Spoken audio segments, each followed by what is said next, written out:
Itulah. Nah ini Habib ki goblok-goblok langkah sing bisa sih ngomong. Langkah sing bisa. Mulai sing arane Bahar Smith maca kitab kualik, Pak.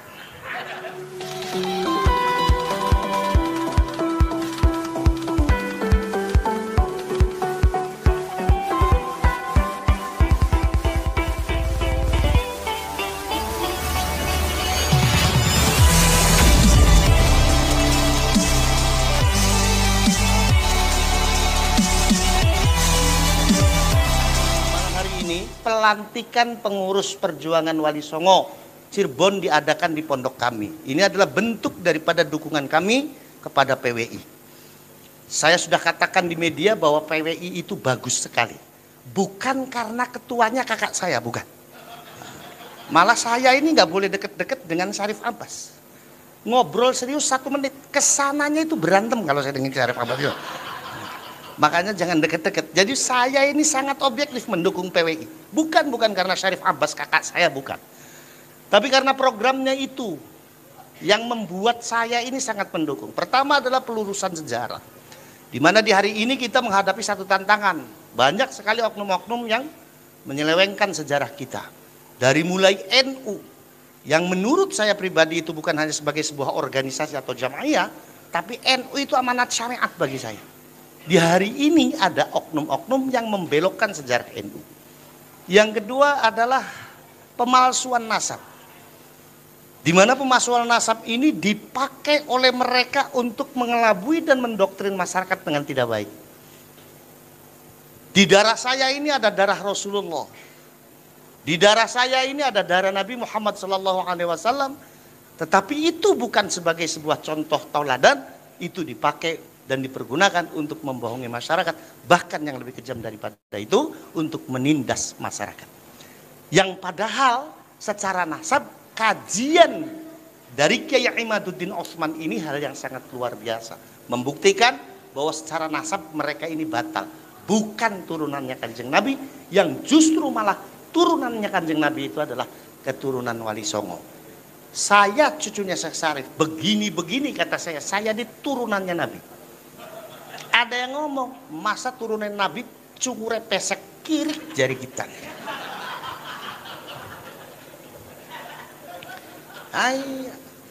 Akhirnya apa? Karena doktrinnya yang begitu kuat, akhirnya masyarakat memahami bahwa turunannya Kanjeng Nabi ukurannya cungur.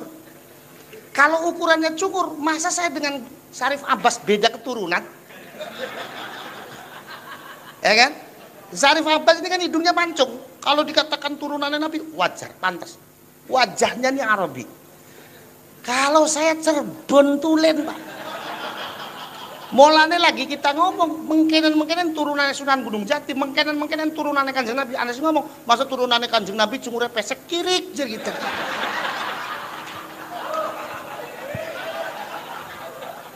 Ya boleh. Itu kalau orang Cirebon ngomongnya begitu, Cek. Kirik. Kalau orang Jawa Timur jancuk gitu kan. Nah, ini perlu diluruskan. Kiai Imaduddin mengupas soal nasab, yang kemudian ditemukan pada dasarnya adalah kita yang memiliki jalur nasab yang pas dengan Rasulullah. Tujuannya adalah bukan untuk sombong-sombongan. Tujuannya adalah bukan untuk dipamerkan, tapi tujuannya adalah sebagai contoh toladan bagi pribadi kita. Saya sampai di hari ini jangankan nyontoh Kanjeng Nabi, nyontoh bapaknya sendiri saja saya belum bisa. Apalagi nyontoh kakek saya. Diceritakan yang namanya Mbah Muta'ad ini besok dinyatakan umur 15 tahun itu sudah berpuasa. Sampai ketika wafatnya beliau ini dalam kondisi berpuasa. Kakek saya jatuh kepada saya cucunya, untung bulan Ramadan pol saya itu puasa. Untung di sunnahnya Syawal orang-orang pada 1 minggu, saya cukup 3 hari saja.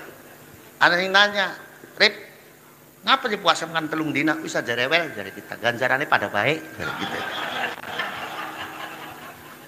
Teka mengkononnya tergantung ikhlasnya. Maksudnya tergantung ikhlasnya, ente sih puasa seminggu pameran, kita sih telung dina menang-menang baik dari kita. Ya inilah. Nah, maka yang terjadi akhirnya apa? Di Indonesia ini tidak terasa terjadi Arabisasi, Pak. Arabisasi itu nggak benar bagi kita orang Indonesia. Kenapa? Karena Rasulullah sendiri itu mengajarkan tentang nasionalisme kebangsaan. Ketika beliau mengatakan ana Arabiyun, saya Arab. Dan siapa yang membenci Arab berarti membenci saya. Itu bukan semata-mata Rasulullah mengajak kita untuk mencintai orang Arab. Kalau hadis itu dimaknani bahwa kita harus mencintai orang Arab, pertanyaannya, apa yang harus kita cintai dari orang Arab di hari ini? Orang yang kerap kali mempermainkan hukum agama, orang yang kerap kali melecehkan wanita-wanita Indonesia, kerap kali TKW kita ini menjadi kambing hitam hukum bagi mereka. Rasulullah mengatakan anak Arabiyun, itu nasionalisme kebangsaan. Kenapa? Sebab kalau kita teliti dari sisi nasabnya, yang namanya Rasulullah itu sejatinya bukan orang Arab, Pak. Rasulullah itu mu'arrab, orang yang diarabkan. Beliau adalah cicit dari Nabi Ismail alaihissalam. Nabi Ismail adalah putra dari Nabi Ibrahim alaihissalam. Semenjak kapan Nabi Ibrahim hidup di Arab? Beliau dilahirkan di Babilonia. Kemudian beliau uzlah ke Palestina. Yang secara letak geografis, Palestina ini masuk wilayah Israel. Israel di dalam Al-Quran, Allah menyebut dengan sebutan bangsa tersendiri. Ya Bani Israel. Jadi Rasulullah itu sejatinya bukan orang Arab. Kalaupun beliau mengatakan ana Arabiyun, dan barang siapa orang yang membenci Arab berarti membenci saya, itu adalah nasionalisme kebangsaan.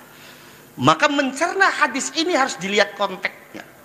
Konteksnya adalah nasionalisme kebangsaan. Maka kalau kita mau mencontoh apa yang dikatakan oleh beliau, kata beliau ana Arabiyun, maka jatuh kepada kita umatnya yang ada di Indonesia, katakan ana Indonesiun. Kalau beliau mengatakan siapa yang membenci Arab berarti membenci saya, jatuh kepada kita umatnya di Indonesia, katakan barang siapa yang membenci saya, membenci saya Indonesia berarti membenci saya. Itulah. Nah, ini Habib ki goblok-goblok, langkah sing bisa ya. Langkah sing bisa. Mulane sing arane Bahar Smith maca kitab kualik, Pak. Itu huruf Arab ku ditulisnya sing tengen marani sing kiwe marani tengen, diwaca sing tengen marani kiwe si pribet. Wah, toling rasaiku mu'allim. Begitu itu. Na'udzubillahi min dzalik, tsumma na'udzubillahi min dzalik. Terjadi Arabisasi sehingga sekarang ini orang Indonesia itu kalau ngomong enggak gaya Arab, disangkanya enggak gaya. Anak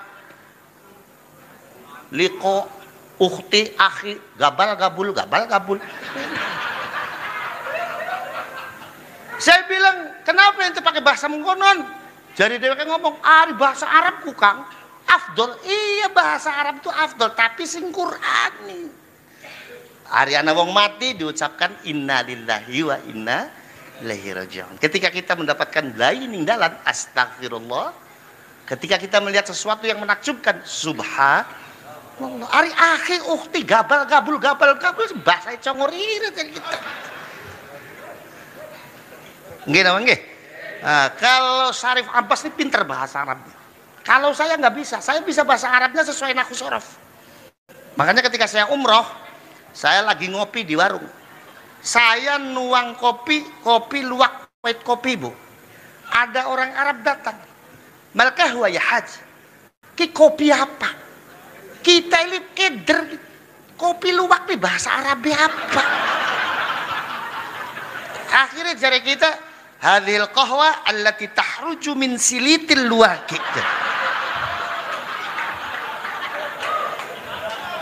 Ya tadi bahasa Arabnya apa kopi luwak? Kata teman saya yang di samping, Gus, kalau kapal api apa Gus bahasa Arabnya? Safinatun nar. Nah, itu terjadi Arabisasi, disangkanya yang namanya bahasa Arab. Akhi, ukhti, gabal gabul. Itu afdol, bukan. Yang afdol dalam bahasa Arab itu yang Qur'ani. Nah, makanya saya kalau ngomong sama Hadratus Seks, Habib Ali, ya kalau Hadratus Syekh buat Mbah Hashim. Kalau buat Habib Ali Hadratus Seks.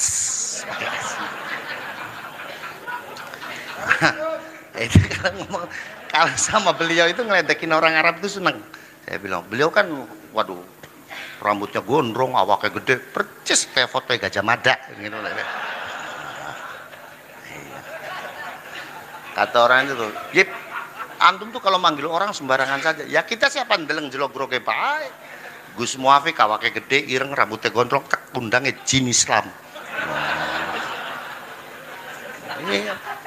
Pada we karo bibali itu undangnya patung Gajah Mada. Percis kayak Gajah Mada. Nah, bahasa Sunda, bahasa Jawa itu adalah bahasa yang diciptakan oleh leluhur kita sesuai dengan tatanan nilai-nilai akhlak dan moral kita. Coba Pak, dalam bahasa Jawa, ngundang bocah sing tembe ceprot lahir ada sebutannya, betul apa betul? Gede titik ada sebutannya, wudele copot ada sebutannya, betul apa betul? Di Sunda, leluhur kita menciptakan bahasa Sunda dengan sangat luar biasa. Ngomong mangan kasar, ngajablog, ngomong mangan alus, tuang. Itu tatanan bahasa yang sudah disesuaikan dengan nilai-nilai akhlak dan moralitas masyarakat. Leluhur kita ini orang yang biasa. Makanya abah saya itu, kalau ada orang sowan, contoh ya, dari Brebes, terus sowan ke abah saya, pakainya bahasa Indonesia, dimarahin sama abah saya. Sebab orang Brebes itu nggak bisa nutupin, Pak. Ngomong bahasa apa, ya lagu Brebes. Ya kan? Ah, contoh aja Bu, kalau ibu ke Bandung Jaya, Brebes Selatan, itu ada daerahnya Brebes tapi bahasanya Sunda, lagunya tetap Brebes. Tirompokna tabu sabaraha Kiai lah, tabu genep geni tabu 7 bae. Eta colokan mikna dikadiekeun no, tetep anak itu. Orang sama dengan orang Madura. Orang Madura itu bicara apapun bahasanya tetap Madura. Bahasanya itu tetap Madura. Ngomong Arab lagunya Madura. Saya punya teman dari Madura, haji bareng, itu ngomong Arabnya ya lagunya Madura. Kalau kita kan ngomong sama orang Arab, maafi muskilah gitu kan. Kalau orang Arab enggak, ada tasdid, apa kalau Madura ada tasdidnya. Maafi muskilah. Nah, tetap. Nah, jadi kita ini memang diminta dan kita ini harus menjadi muslim yang bijak, yaitu dengan mencintai budaya kita sendiri. Suku Sunda harus mencintai budaya Sunda. Suku Jawa harus mencintai budaya Jawanya. Orang Cirebon harus mencintai budaya Cirebonnya. Maka tadi ketika Syarif Abbas dan Syarif Mujib ini datang, kita sambut dengan tarian khas Cirebon, yaitu tari topeng, dan yang nari semuanya adalah santri putri saya, bapak-bapak dan ibu. Saya katakan kepada ibu bahwa kalau santri saya nari topeng, konteksnya adalah tabarrukat. Kenapa? Karena tari topeng itu yang menciptakan adalah kakek saya, Pangeran Cakrabuana. Tari topeng diciptakan pertama oleh Pangeran Cakrabuana ketika beliau akan berhadapan perang dengan Kerawang. Di mana Pangeran Cakrabuana ini ketika perangnya Kerawang nantang, Pangeran Cakrabuananya nggak mau perang, jangan perang. Perang itu nggak ada yang untung. Kerawangnya tetap nantang. Dibikinlah gerakan kedua, namanya adalah Kelana Kesatria. Kalau gerakan pertama namanya Kelana Gandrung. Gerakan Kelana Kesatria menunjukkan bahwa sudahlah kita damai saja, nggak usah perang. Kerawangnya tetap nantang. Dibikin gerakan ketiga namanya Kelana apa? Akhirnya dengan sangat terpaksa Pangeran Cakrabuana menerima tantangan Kerawang, terjadilah perang, Kerawangnya kalah, dan dibikin gerakan ketiga Kelana apa yang menunjukkan bahwa gerakan itu bahwa tuh saya sudah ngomong sama kamu, kalau perang kamu yang kalah, sudah sekarang nggak usah perang, saya maafkan, ayo kita bareng-bareng lagi. Itu Pangeran Cakrabuana. Pangeran Cakrabuana itu di dalam manuskrip yang ada di Kanoman, ketika mengarang Gerakan tari topeng riadohnya itu 15 tahun, Pak. Beliau tidak mau memakai ucapan. Beliau mau menjawabnya pakai gerakan. Dikatakan, kenapa pangeran? Karena takut terjadi fitnah lisan. Sebegitu hebatnya beliau dalam menciptakan gerakan tari, kita yang tidak paham dengan itu semua, kita hanya bisa mengkafirkan, bahkan mengharamkan. Jare wong Cirebone, sekali kirik, tetap kirik.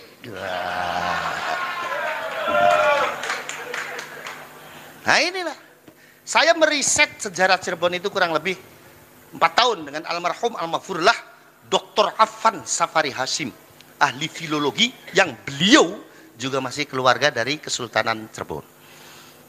Meriset dan saya menemukan semuanya. Sampai sintren maknanya apa. Banyak sekali. Sak telembuk itu riset nih. Cuma beli ketemu jawabannya ngapa sih rada di telembuk beli ketemu jawabannya. Jadi sekali lagi saya sangat mendukung PWI, bahkan di kedepannya PWI Cirebon harus lebih maju. PWI Cirebon harus lebih maju, PWI Cirebon harus lebih maju. Ingat, di pundak kita ada amanah perjuangan dari Wali Songo yang itu adalah guru bagi ulama-ulama kita di Jamaiyah Nahdlatul Ulama. Itu saja, sekali lagi selamat datang di Pondok Pesantren Nahdlatul Ummah. Saya mohon ziyadah doa dari para kiai, mudah-mudahan saya diberikan kekuatan untuk terus mengemban amanat dari almarhum al-Maghfurlah As-Sayyid Asy-Syarif Kiai Al-Hajj Fuad Hashim Al-Husaini. Terima kasih, mohon maaf, wallahul muwaffiq ila aqwamit thoriq. Wassalamualaikum warahmatullahi wabarakatuh.